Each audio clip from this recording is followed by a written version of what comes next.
It is right now turning 10 minutes past the hour Moscow time. NATO has begun deploying surface-to-air missiles and troops on Turkey's border with Syria. The alliance approved the reinforcements last month after Ankara requested support. NATO claims the move is to help defend its member from the conflict in Syria. Well, let's delve a bit deeper into this now with Jeremy Salt, a Middle Eastern history and politics professor at Bilkent University in Ankara. Good to see you today, sir. Thanks for joining us on this Saturday, with NATO officials saying the deployment of Patriot missiles in Turkey is for defensive purposes only. How likely is it, do you think, these weapons might actually be used? I don't think they're going to be used at all. I think the situation has changed very much on the ground in Syria. It strikes me that the armed gangs are very much on the back foot now. I don't see any enthusiasm for a military attack on the part of the United States. Saudi Arabia might be keen, Qatar might be keen, but they are simply the financiers and armourers of these groups. And there's no possibility at all, no likelihood that Syria will attack Turkey. The only circumstances in which those missiles would be used would be if there were a NATO attack initiated from Turkey into Syria, and then, of course, Syria would strike back. But I think the atmosphere has changed dramatically. I don't think the Americans in particular like what they're seeing in Syria.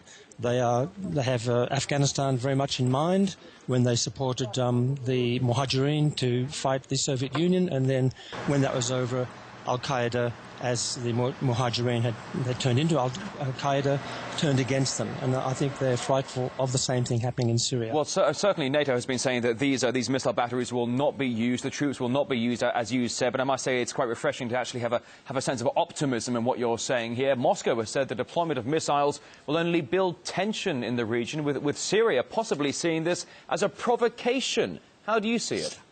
I think, well, as I said before, I think the situation has changed. I mean, it's quite clear that from the beginning of this crisis that this anti-Syrian coalition did want to attack Syria with the objective of destroying the government in Damascus. But I think that the fact that this government has stayed in place for the last 2 years, despite everything being thrown at it, the fact the Syrian army has not disintegrated, the fact that we've seen virtually every single day news of the most terrible atrocities being carried out by these armed groups, the fact that these armed groups have rejected the authority of the council formed in Doha, the fact that Doha Council has no support inside Syria, all adds up to a kind of very clear message for the Americans in particular that they have to kind of change the course in Syria and come up with something different.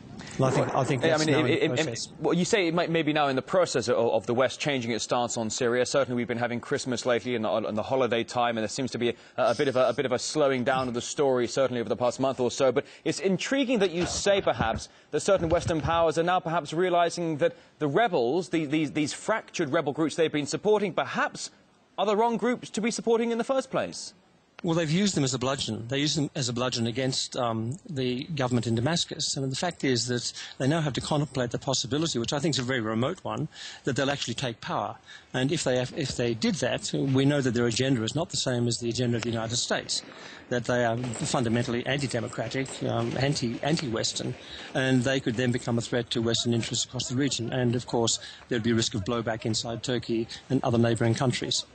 Do you think there are any echoes here, echoes of Libya, echoes of Afghanistan, even echoes of Iraq that might make certain Western powers, or i.e. NATO, reluctant to really get involved? Certainly NATO, as you're suggesting here, is almost on the back foot and backpedaling, although it is offering troops and military support along the Turkey-Syria border. I think that Libya in particular had a very, very significant effect on American thinking, because the Americans backed these groups in Libya, only for one of them to apparently kill their ambassador. And this caused great shock in Washington.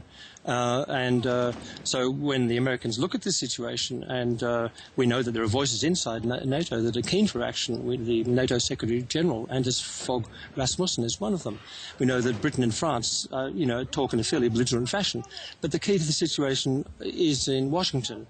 And I don't think the Americans have any interest in taking this any further, because they know perfectly well, apart from everything I've said already, that to actually intervene in Syria would trigger off a major regional crisis much, much bigger than we're already seeing.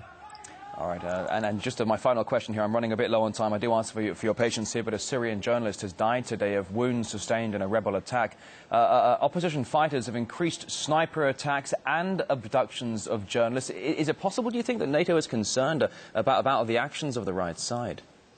I don't think NATO is that. I think NATO is concerned with the grander geostrategic situation, and kind of what's happening on the ground fits into their thinking.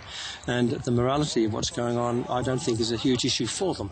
That might sound cynical, but I think it's reality. I think that is the reality.